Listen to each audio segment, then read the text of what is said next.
Hey guys, today we're taking a look at the Oppo Reno 10x zoom, and this is a 4K 60 FPS video recording out of the main camera.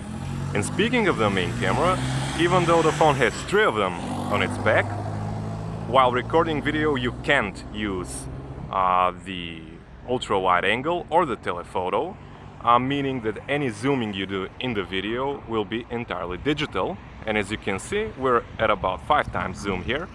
Image quality takes a hit.